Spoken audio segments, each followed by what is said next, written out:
Padahal kalau dibandingkan energi yang masuk dari Gondoruo, mungkin Raja Gondoruo, dibandingkan dengan makhluk gaib yang dari kayangan, dari angkasa, ya jauh berbeda. Andai kata mereka berdua belaga, saya yakin dan dugaan sangat kuat, itu seperti timun lawan durian. Seperti itu, Gus. Itu perumpamaan. Iya. Memang Sekelas Gondoruo itu kalau dibentrokkan atau bentrok dengan yang dari angkasa itu ya seperti timun, yang dari angkasa seperti durian, nyonyot lah begitu.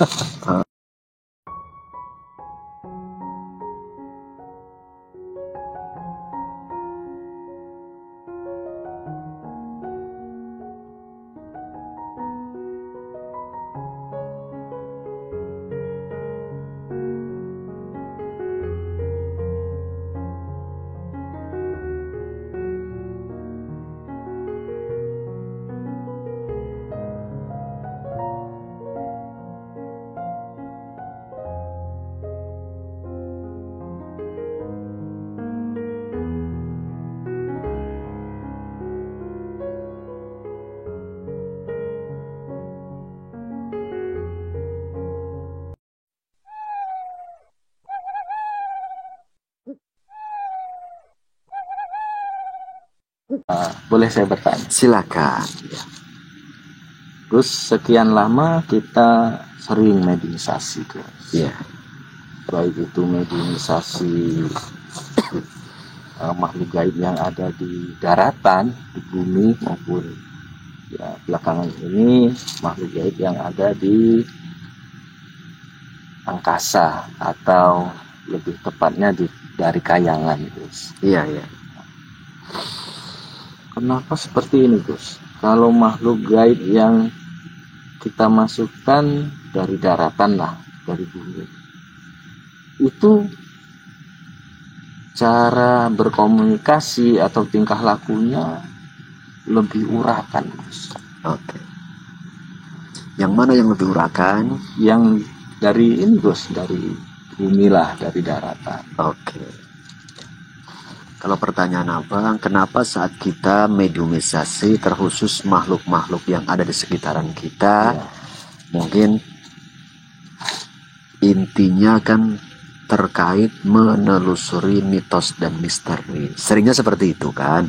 Kadang-kadang di awal-awal dulu kita berdiri, telah masa tentunya, kita sering datang bolang ke lapangan, ke tempat yang kadang-kadang angker, sering terjadi kecelakaan dan lain sebagainya. Mediator reaksinya itu frontal, Benar, gitu Gus. kan. Iya. Dan lain sebagainya tentunya saat kita menelusuri hal-hal yang lain, macam kita menelusuri makhluk gaib yang bersarang di toh, atau jenis kuntilanak, genderuwo, tuyul, mungkin wewe gombel dan lain sebagainya. Lagi-lagi reaksi daripada si mediator ini ya katakanlah frontal atau banyak tingkah lah begitu.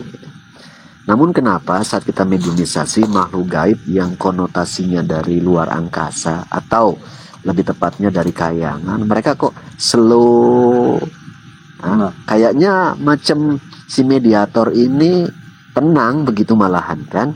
Benar, gini, Gus. Sampai-sampai saya sendiri terkadang terkecoh, Gus.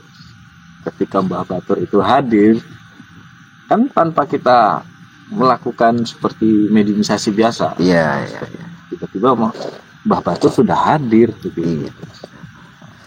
Sebetulnya fenomena perbedaan yang cukup signifikan terkait hal itu sebetulnya bagi yang memang cerdas dan terengginas gitu kan.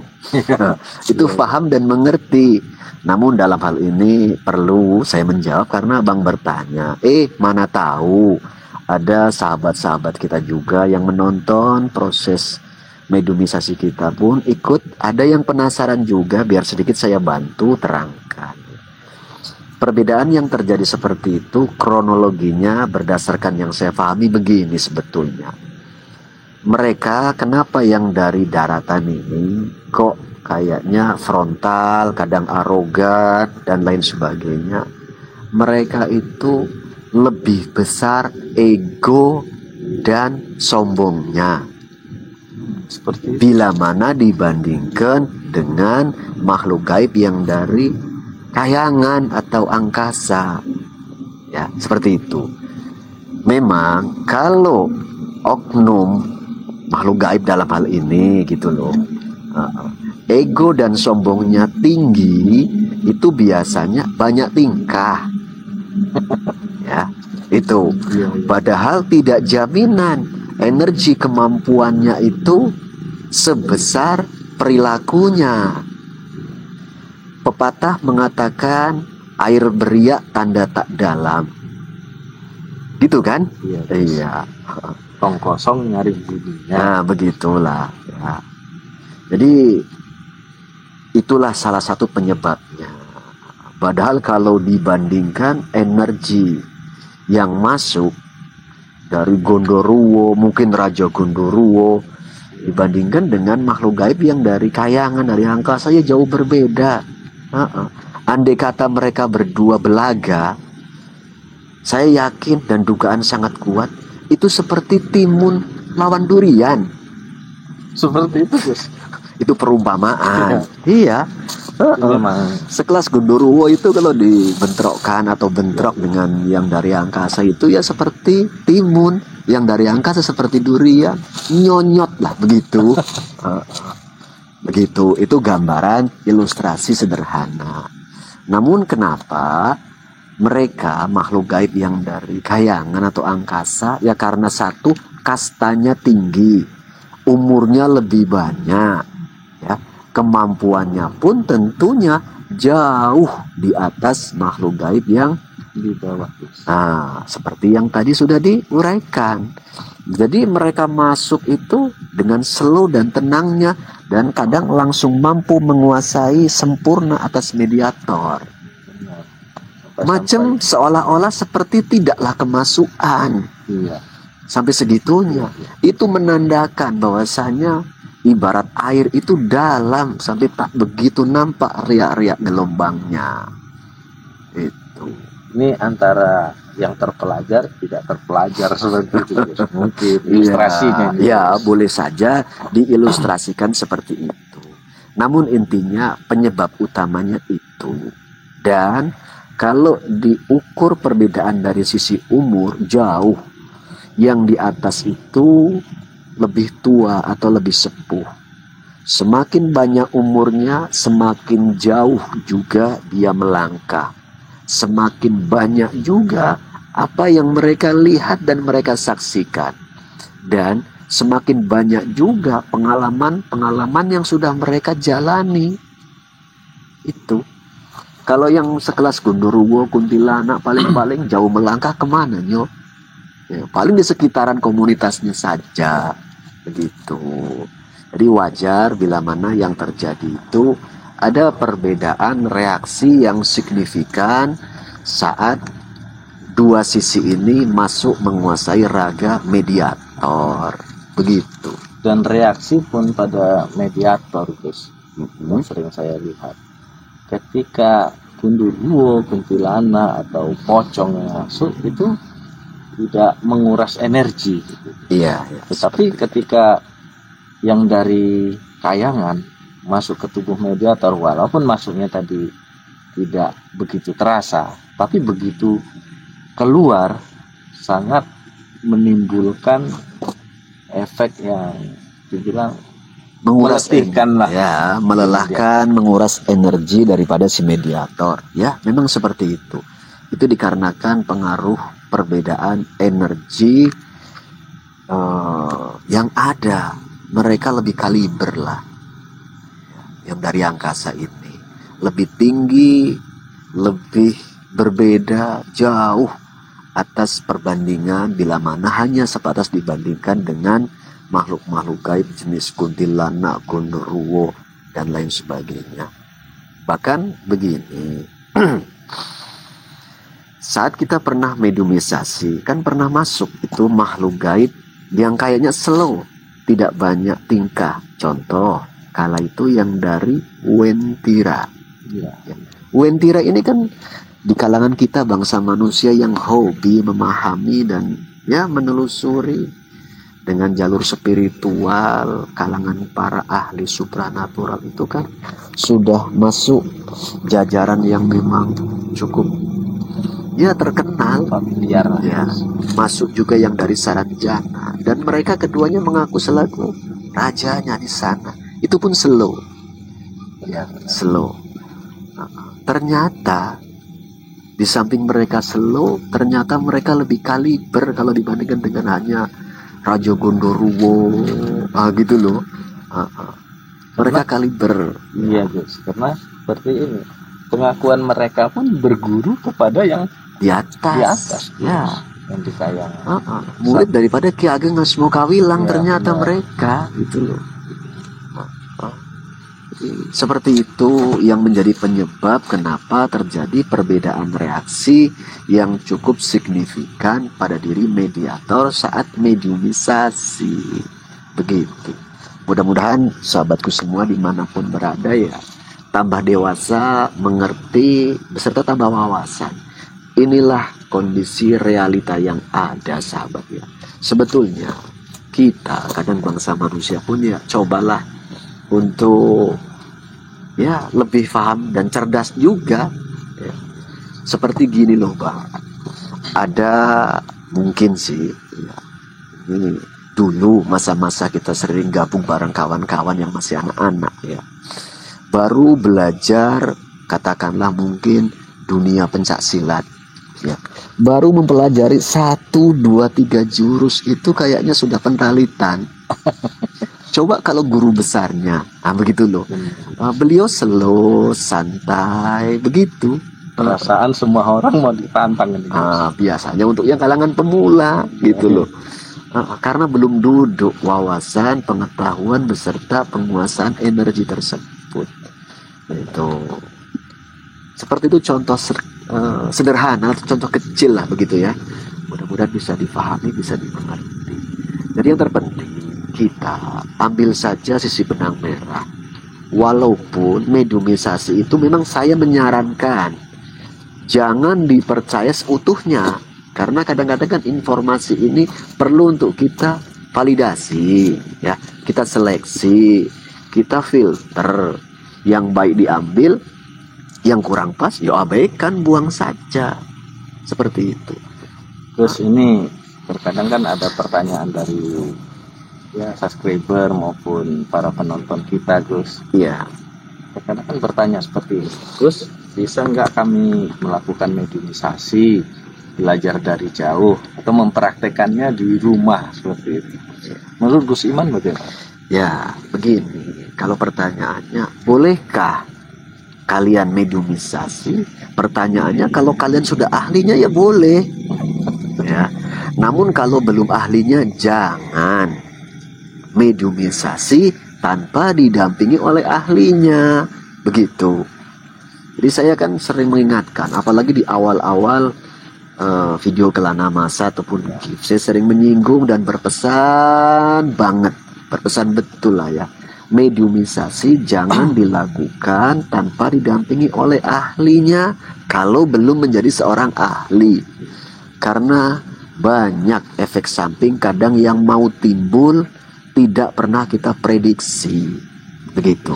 Dan kalau kita mediumisasi mau menguak terkait beberapa sejarah ataupun mitos, kita harus banyak wawasan dulu, karena referensi rujukan pengetahuan kita itu harus ya lumayan banyak dulu, sehingga kita tidak mudah dibohongi oleh oknum makhluk gaib. Ya, seperti itu. Kita harus punya referensi yang cukup mendalam supaya kita pun bisa memiliki barometer atau standar.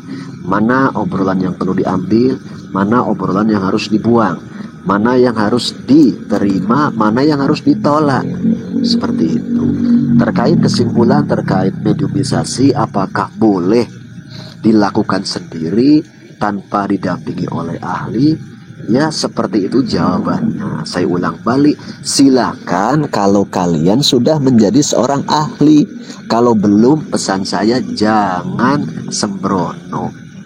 Ya, itu. Nah, seperti itu sahabat. Jadi paling tidak harus didampingi dengan paling tidak guru yang berkompeten. Ya, seperti itu. Maka sebetulnya kalau ada yang kepingin mahir mediumisasi, silahkan belajar minimal kepada ahli yang terdekat atau guru yang kompeten di bidang tersebut yang dekat dengan kalian semua. Minimal pertama itu ikuti bagaimana petunjuknya, dan jangan lupa tambahkan wawasan pengetahuan supaya menjadi sebuah referensi atas apa yang mau kita gali dari sisi gaibnya, begitu. Jangan kita tak punya pengetahuan tahu-tahu mediumisasi.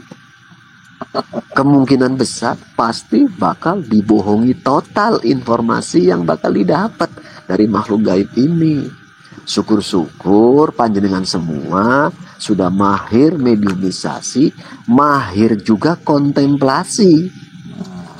Itu karena nanti bisa mengakuratkan informasi yang didapat itu sebetulnya berapa persen itu akuratnya dan berapa persen yang hanya sebuah info omong kosong belaka.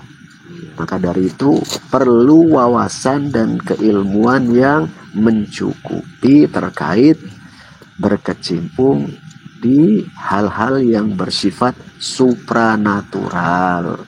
Nah, begitu. Memang memahami ini sendiri nggak mudah ini Gus. Ya, nggak mudah. Maka dari itu ya teruslah belajar. Ya, intinya sejauh ini saya pribadi belum ada wacana guna untuk membagi ilmu tata cara mediumisasi melalui via jarak jauh, ya. Karena saya tahu betul resiko yang bisa timbul, ya. Jadi untuk mempelajari mediumisasi versi kami sahabat ya, kami hanya secara langsung tatap muka supaya bisa didengarkan uraian penjelasannya dengan seksama supaya tidak terjadi salah paham, juga tidak gegabah, ya, seperti itu. Karena begini Gus, dulu pengalaman yang pernah Gus ajarkan kepada kami kan di lapangan bagaimana, kewalahan kan kami, sampai-sampai beberapa, ini lucu ini pemirsa, kantong baju saya dan kantong celana saya koyak.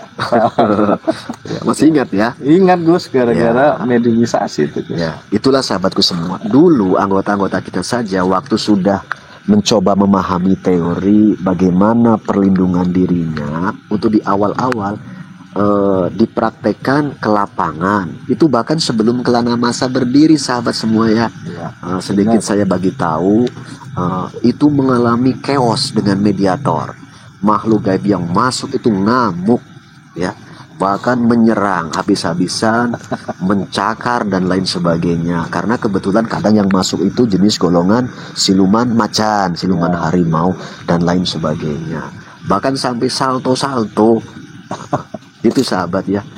Kebetulan kala itu memang ya karena memang kondisinya bisa dipantau, dekat, dan ya alhamdulillah hal-hal yang tidak diinginkan bila mana terjadi hal-hal yang bersifat chaos ya, itu bisa diantisipasi atau diperkecil. Ternyata memang mediumisasi itu tidak semudah yang dibayangkan. Ternyata Gus yang sudah diajari berulang kali ketika di lapangan juga lupa Gus apabila mediatornya langsung menyerang. Ya, satu lupa, kedua apalagi kalau belum terbiasa banyak yang menonton. Itu menambah ada sedikit grogi tentunya. Namun alhamdulillah berjalannya waktu, walaupun banyak yang nonton saat kita mediumisasi di kelana masa kan, pelan-pelan mulai tumbuh dan kuatlah percaya diri, nggak grogi, sehingga tingkat kefokusan itu bisa tetap terjaga. Jangan kita hanya mahir mediumisasi saat nggak ada yang mirsani atau nggak nonton ya, nggak ada yang nonton, itu namanya belum begitu kali teruji atau menjadi seorang ahli begitu. Jadi mau hanya berdua, bertiga, berempat atau disaksikan oleh banyak kalangan, itu ya oke, tetap harus fokus dan percaya diri, karena banyak hal-hal yang di luar prediksi kadang mau terjadi. Iya Gus, kalau yang masuk itu energinya positif ya. Ya, Kebanyakan kan kalau pemula itu memanggil tidak tentu arah. ya sembarangan lah, Ya, pokoknya makhluk masuk gaib yang guna penting. untuk dimasukkan. Kalangan pemula begitu. Namun lambat laun berjalannya waktu, sering berulang kan dituntut harus mampu mengakuratkan yang mana yang mau dihadirkan. Jadi jangan sampai mau menghadirkan kuntilanak yang kita ambil Macan. kok macan begitu loh. Iya. Atau sebaliknya, kita mau manggil oknum tuyul, yang kita ambil malahan siluman monyet, kan begitu loh. Itu sambil ngudut sahabatku semua ya. Saya nggak apa-apa sebentar. Silakan kalau memang terus mau di gali Bang Akmal, biar kita bantu sedikit terangkan. Intinya inilah sahabat realita kami dulu sebelum tampil di YouTube seperti itu. Jadi mediumisasi itu memang tidak mudah, tidak seperti yang dibayangkan. Butuh belajar berkali-kali, disaksikan oleh guru kita. Seperti itu Gus. Dan awal-awal untuk kalangan pemula wajar dong bila mana mengalami kegagalan atau salah ngambil. Benar. Iya, Gus. Ya itu dulu yang terjadi. Iya. Intinya sahabat, sebelum Kelana Masa berdiri itu perjuangan latihan itu sudah cukup panjang begitu. Jadi tidak langsung ujuk-ujuk iso ngono loh. Tidak sahabatku semua ya. Dan di sebalik itu sebetulnya kami itu bukan semata-mata basisnya itu mediumisasi. Karena kami dulu awal-awal itu berkumpul, coba saya tanya dan kita ajari bagaimana ibadahnya. Diperkuatlah kalau belum kuat, kalau belum penuh ayo dipenuhi. Dan bagaimana contoh selaku umat Islam baca Al-Quran, mampu atau belum. Kalau belum kita ajari. Kalau yang sudah bisa, sudah tepat belum? Contoh mungkin dari beberapa keilmuan yang mendukung guna untuk bacaan Al-Quran yang benar ya. Dari sisi kan ilmu baca Al-Quran itu banyak sahabat ya dukungannya. Ada makhorijul huruf, latihanlah supaya lebih baik. Nanti dari sisi tajwidnya harus juga ya sedikit banyaknya kalau bisa sempurna kuasailah begitu. Dan sedikit-sedikit kami kadang mencoba guna untuk menghimbau berdasarkan beberapa uraian baik yang ada di Al-Quran, firman Allah terkait hal apapun, terkait hukum, kehidupan sehari-hari. Kita ngupas juga beberapa hadis-hadis yang memang disampaikan oleh Rasulullah seperti itu. Iya, seperti itu sahabat. Kami ini belajar sebagai murid Gus Iman. Tidaklah terfokus di mediumisasi. Kami pun dahulunya tidak tahu kalau kami ini sedang diajarkan sama Gus Iman tentang mediumisasi. Kami tidak tahu. Karena memang apa yang diajarkan guru kami tidak banyak bertanya untuk masalah mediumisasi. Seperti itu Gus. Ya, karena memang sebetulnya basis saya itu, saya menganggap yang namanya terkait kaji berbau supranatural itu hanya perhiasan, menghiasi kehidupan ini. Yang utama kalau hemat saya itu memahami agama, bagaimana kita hidup itu bisa baik dan benar sesuai aturan agama yang ada. Latihanlah guna untuk disiplin begitu. Jadi yang utama itu ya mengkaji terkait agama, bagaimana kita ibadah, bagaimana syarat, rukun, dan bagaimana supaya bisa sah pertamanya dalam ibadah sholat, terkait puasa, kan itu semua ada aturannya. Maka dari itu tidaklah di awal-awal kalian belajar langsung saya ajarkan hal yang berbau supranatural. Ya, benar, seperti itu. Ya, seperti itu sahabat. Ilmu agama itu lebih kami kedepankan guna untuk ya memperbaiki diri. Kalau bagi yang sanggup boleh naik kepada jenjang yang selanjutnya. Karena kan sampai ada tahapan tingkatan kepada ma'rifat tentunya. Di situ ada poin-poinnya, ada mukasyafah bila mana Allah berkenan, ada musyahadah lagi-lagi bila mana Allah menghendaki. Dan semoga bisa wusul atas ridho Allah tentunya, supaya hidup ini makin bermakna dan tahu arah ujung pangkalnya. Seperti itu. Ya, seperti itulah sahabat. Ini berbagi pengalaman sahabat saya. Dahulunya kami di sini ya, boleh dikatakan sholatnya nggak genah dulu Gus ya. Jadi setelah bertemu Gus Iman, apakah Gus Iman menyuruh kami kalian harus sholat 5 waktu? Tidak sahabat. Tetapi berjalannya waktu, ijazah demi ijazah diberikan oleh Gus Iman. Gus Iman hanya berpesan seperti itu. Kerjakan selesai sholat, kata Gus Iman. Ya otomatis sholatnya diperbaiki. Ya, iya. Diperbaiki, dipenuhi, ya seperti itu. Salah satu metode yang simpel saya pilihkan guna untuk secara tidak langsung mengajak dan menyuruh kalian guna untuk disiplin dan kontinu mengamalkan perintah agama dalam hal ini yang bersifat wajib-wajib. Terkait yang sunnah, ya jangan lupa juga, anggaplah itu penting walaupun itu sunnah. Seperti itu. Intinya memang kami atau kita kan begitu Bang Akmal di Kelana Masa ataupun di GIF itu tidak langsung ujuk-ujuk jadi, nggak seperti itu. Ada tahapan-tahapan dari nol seperti itu. Perumpamaan seperti kita baru lahir cuma bisanya apa? Mungkin hanya bisa nangis. Ya begitu loh. Lambat laun bisa golek ke sana kemari, bisa ngulet ngono loh. Lama-lama mungkin bisa duduk, bisa merangkak, bisa berdiri, bisa jalan pelan. Lama-lama bisa berlari dan mampu menatap alam semesta ini.